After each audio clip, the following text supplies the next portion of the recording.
en réaction à la vie urbaine, à la vie dans la capitale, à Paris, et en même temps à mon activité de photographe de sport au milieu de la foule des grands stades. J'ai un peu saturé de tout ça, quoi.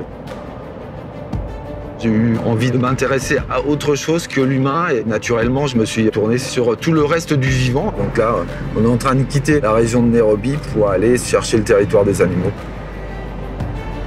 Partout où l'homme a voulu prendre la place, a voulu s'installer, a voulu exploiter, a voulu cultiver, la vie sauvage a disparu, a reculé à chaque fois.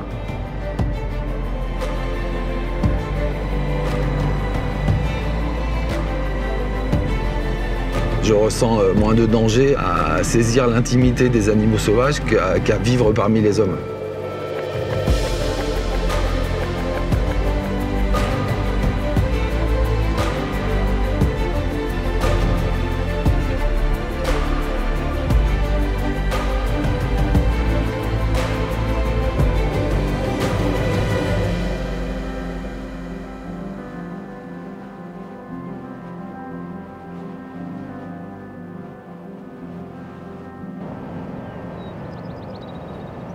Ça m'intéresse de voir vivre ces animaux de manière très simple, en fait. De photographier leur quotidien, ça me fait du bien parce que je retrouve un peu la part animale qui est en moi, en fait.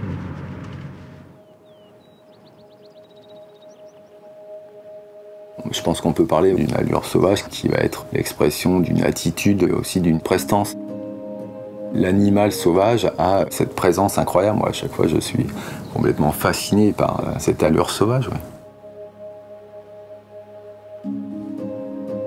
Cette quête, pour moi, elle est sans fin, en fait, parce que chaque fois que je reviens ici, j'ai toujours de l'inspiration. Je suis toujours comme un gamin, je retrouve mon regard d'enfant sur toute cette beauté.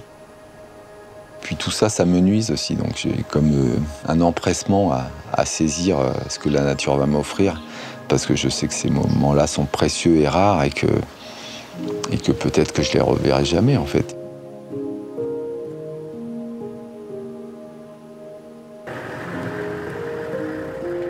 Hi, Noah. Hey. You are here? Yes. Long time, eh? How are you doing, my friend? Hi. Good. I can see you are strong like me. Yes. You feel good, huh? Yes, yes. Yes. Ready to find the lions again? Yes, yes. Yes. Ready.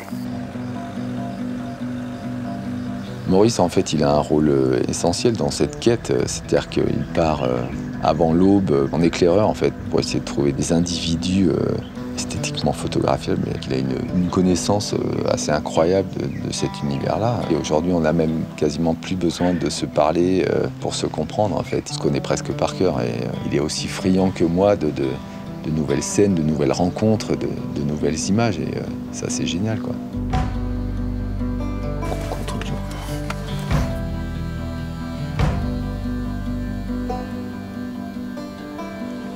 L'arbre est mou. Il baille.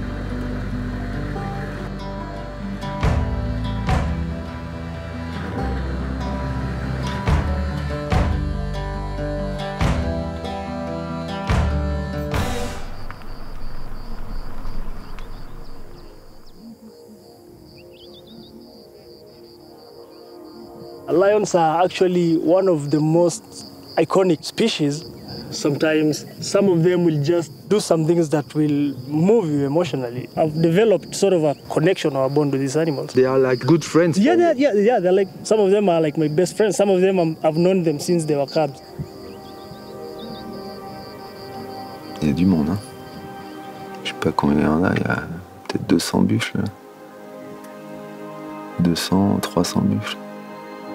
On a juste le bruit du vent. Dans les herbes. L'allure des félins, c'est cette présence, cette prestance, cette fierté, cette beauté naturelle. Les animaux, ils jouent pas des rôles, quoi. Je veux dire, ils ont du charisme sans avoir besoin d'en rajouter, en fait.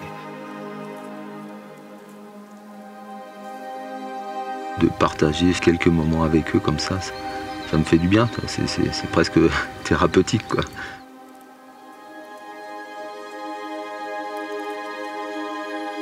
Il y a quelque chose d'assez spécial ici, c'est que Tous ces animaux vivent en harmonie, dans une cohabitation pleine de sérénité en fait.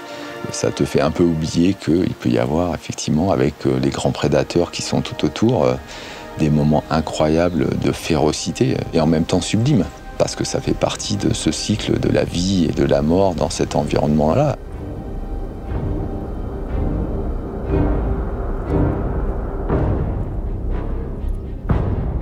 Ils vont essayer de l'attaquer par derrière. Ah merde, il est parti dans les fourrés. Regarde ça. Elle lui saute dessus, elle essaie de le coincer. Elles n'ont pas réussi. Incroyable.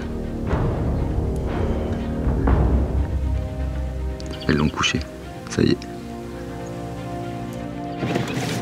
Là, on est au cœur de l'action, on ne peut pas être plus près, on ne peut pas être mieux. Hein. Deux mâles, je pense que c'est deux frères, hein. C'est beau.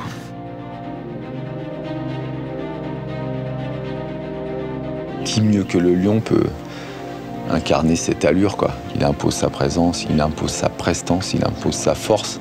Presque tu retiens ton souffle, quoi. T'as l'impression que tout s'arrête quand sa majesté passe, quoi. Et souvent, il est dans une espèce de lenteur, de nonchalance assez incroyable.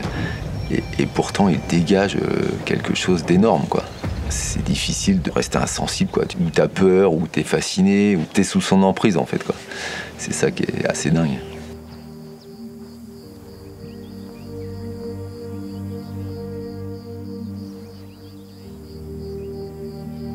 Avec les lions, c'est vraiment flagrant parce que t'en as pas un qui se ressemble en fait. Et tu vois qu'ils ont chacun une personnalité. C'est ça que j'aime vraiment.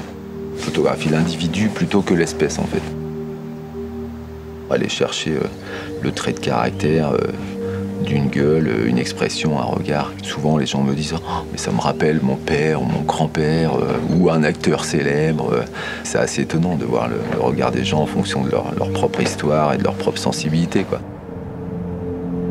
Je peux être vraiment très touché à la fois par la beauté du monde sauvage et par sa fragilité en fait, face à toutes les menaces qui pèsent sur lui, quoi.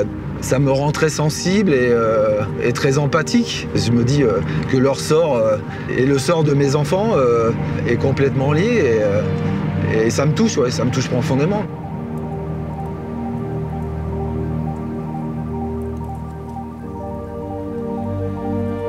Cette beauté-là, elle m'inonde, donc quand on est baigné, t'as envie de la montrer et t'as envie que les gens s'imprègnent de ça, se nourrissent de ça, de toute cette beauté qui moi, me fait du bien et je pense que je suis pas le seul dans ce cas. Et je suis un éternel optimiste, donc j'ai toujours l'espoir qu'on va pouvoir changer les choses. Je ne sais pas si une image ou 1000 images peuvent changer les choses, mais si j'avais un fusil, ça ferait un mort, mais avec un appareil photo, ça fait un éternel, quoi.